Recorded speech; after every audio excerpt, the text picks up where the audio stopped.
को बर्बाद करने का एक और नया सब्सटेंस अब इस दुनिया में आ चुका है।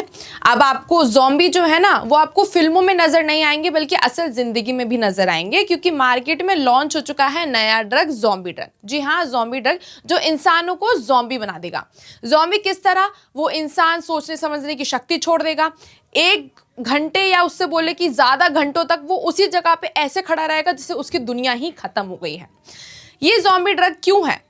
आखिर सोशल मीडिया पे ना काफी दिनों से ना कुछ वीडियोस वायरल हो रही हैं, बिहार से, महाराष्ट्र से, बैंगलोर से, जहां पे लोग सड़कों पर, चलते सड़कों पर ऐसे खड़े नजर आए जैसे वो है ही नहीं इस दुनिया में।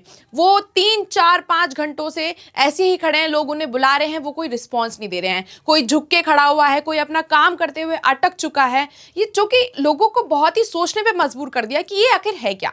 जब लोगों ने पता लगाया तो उससे पता चला कि उसने ज़ॉम्बी ड्रग लिया है, यानी कि ज़ाइलाज़ाइन लिया है। ज़ाइलाज़ाइन एक सब्सटेंस होता है जो कि एनिमल ड्रग होता है, और ये बहुत ही एक्सट्रीमली स्ट्रांग होता है, कुछ ज़्यादा ही स्ट्रांग होता है, जो कि इंसान को नम कर देता है, उसकी सोचने समझने की शक्ति को ख़त्म कर देता है, और ऐसा लगता है जैसे उस इंसान की दुनिया वहीं ख़त्म हो गई हो। पर इस ड्रग की जैसे कि हेल्थ इश्यूज़ होते थे, हर ड्रग के कुछ ना कुछ साइड इफेक्ट्स होते हैं, लेकिन इसके कुछ ज़्यादा ही हैं। जैसे कि आपने देखा होगा फिल्मों में ज़ॉम्बीज़ के कुछ रेड रैशेज़ या ब्लू रैशेज़ आ जाते हैं। इस ड्रग से उस तरह के रैशेज भी इंसान के शरीर पे नजर आते हैं, जो कि बहुत ही खतरनाक दिख रहे हैं। जब लोगों ने चलते रोडों पर उन इंसानों को जाकर उनको बुलाने की कोशिश करी, उनको उठाने की कोशिश की, तो वो लोग सुन ही नहीं रहे थे, वो रिस्पॉन्स ही नहीं कर रहे थे कि उनके साथ हो क्या रहा है, जो कि ये बहुत ही खतरनाक बात है। क्योंकि अगर हमारे भारत देश में इस तरह के ड्रग्स ऐसे ही लोगों के बीच फैलते रहेंगे तो शायद ये युवा पीढ़ी के लिए, उनकी जिंदगी के लिए बहुत खतरनाक है। और बात यहाँ उठती है कि आखिर इन लोगों को इस ड्रग की सप्लाई मिल कहाँ से रही है।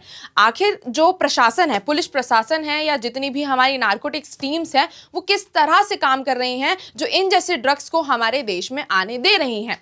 ये सारी चीजें फॉरेन कंट्री तक सीमित थी, वहां समझ आता था, लेकिन इस देश में इस तरह की चीजें कैसे प्रवेश कर पा रही हैं, यह सवाल ये उठता है। क्योंकि ये ड्रग अगर किसी भी बच्चे के पास गलती से भी चला जाता है तो शायद उसकी जिंदगी खत्म हो सकती है, या किसी ऐसे इंसान के पास जिसकी झेलने की शक्ति ज्यादा ना हो, जो कि बहुत ही सोचने की बात है। अब आपकी इस मुद्दे पर क्या राय है, हमें कमेंट सेक्शन में जरूर बताएं।